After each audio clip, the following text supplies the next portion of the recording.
it big over there, like in Scarborough, or just overall, like around the city? In Like, how do you Scarborough, when find I it? first came to Canada, there wasn't many Bengalis. Like Yeah. it was a very niche thing when I first came, especially where I lived in Malvern. Yeah.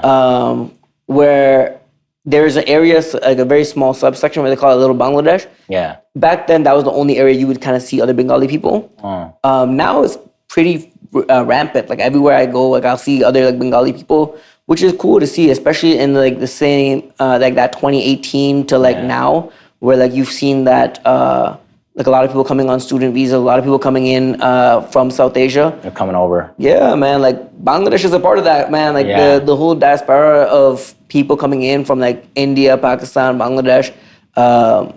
We're here, and like a lot more people are integrating with the community and learning Canadian culture. And I'm glad, because like I grew up in Canadian culture. I know Canadian culture more than I know Bengali culture. So to me, this is home. Toronto's always going to be home to me. You were over there in the motherlands though, right? Yeah, you just recently. Yeah. How was it? It was an incredible vibe, man. Like, it's crazy because for a really long time, I was always saying, like, I have nothing to do over there. Like, I grew up here. This is my home. So, like, what am I going to do over there? And then it was funny enough, I had a friend of mine, like, that I know from music in Canada. Yeah. She was actually over there in Bangladesh, and she was romanticizing the hell out of it. And she's just like white girl that grew up in a small town in Canada, living in Bangladesh, and I'm like, yo, this is crazy. Damn. Like she's making it look real cool, and I'm like, man, if you're having fun there, why can't I have fun? Yeah. I'm Bengali, like I should be having fun there. Yeah. So I remember at one point I was telling my mom, I'm like, yo, like I'm gonna go over there. She's like, if you're gonna go, I'm gonna go. I'm like, all right, like I guess we're gonna go. Yeah. So I told her like, hey, you go, like we'll go, but you do your thing, like I'm gonna do mine, like I'm gonna like get a hotel, I'm gonna explore, I'm gonna like live life like a tourist. Yeah. So I ended up going, and me and my brother went together. I have a brother that's like a year and a half older than me, and we're like real close, especially like these days. But I remember I was telling him like, hey, like especially on trips, we're like always like locked in. Yeah. So I told him like, hey, like come with me, like we'll have a fun time.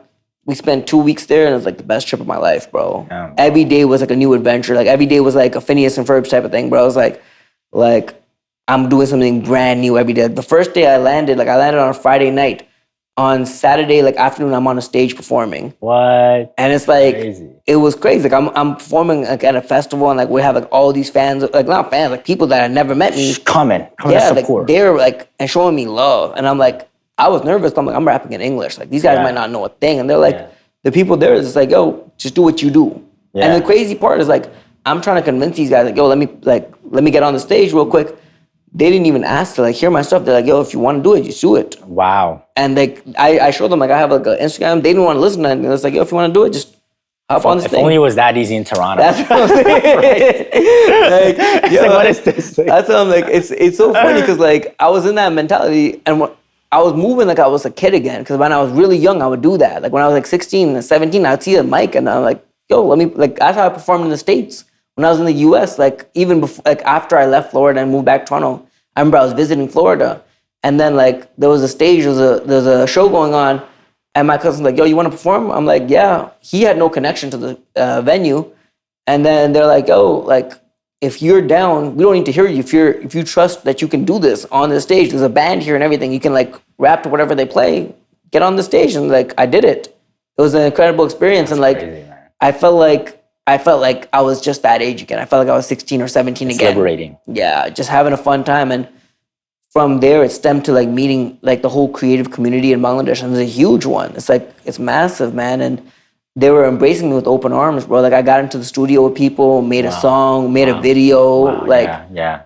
And to this day, like we did that like a while ago. We got to release it just recently, but I'm still like dumbfounded by the amount of love that they have for people over there that are just kind of create and being themselves. Because like if you hear the song, it's 3 completely different musicians. Like none of us sound like each other, and people are just showing love to that, and people are showing love to like somebody that's like clearly I'm not from there. Like I'm not living in Dhaka, but I'm outside there. I'm having a great time, and people are just showing love to that. They're not saying like, because again, you do that in Toronto, and like people were like, yo, you're not like, this is not your spot. Like I remember I shot music videos in Toronto where it's like I've grown up in Toronto my whole life, and I'm in a different neighborhood than where I grew up in, and someone will say like, yo, you can't shoot here.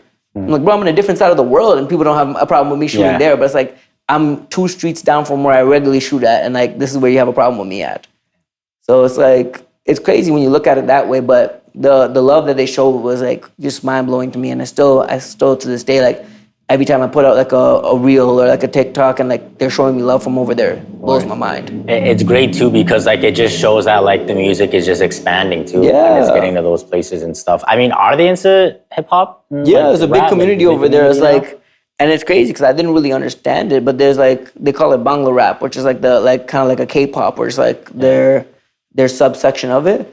And Bangla rap, like they're especially people that are rapping in Bengali, but these guys are getting like millions and millions. They have like huge fan bases because like they're, like I remember these guys were showing me some of the videos of like the top Bangla rappers, and these guys have like 80 million, 90 million on a video, and I'm like, damn. Because like I see like the top like Toronto musicians outside of like, of course, the Drakes and the Tory Lanez. Of course. Like these guys, if they get like 100K or like a million, they're like, oh, this is a great achievement. How's the population over there? It's massive. Massive. That's it's growing too. Yeah, bro. It's like, I think like 350 million. And like the development these days, like how is it? Like It's they're huge. getting, Because the biggest thing is... I actually don't know too much about the history, man. Like educate me. Bro. It's in 2024 there was an uprising and a revolution of the government. So because of that, there's been a lot of changes in terms of the economy. But it's a very, I would say it's a pretty liberal nation compared to the other ones in South Asia, or if you consider like Muslim countries. Sure. But right now they're doing a lot of development since that changing of power has happened. And because of that, like the arts community, like it's, you get that during these times where yes, it's so true. Yeah, when things change, that's when you see the most radical and expressive stuff. Exactly. So that's why I'm kind of noticing that it's really developing at a fast pace right now.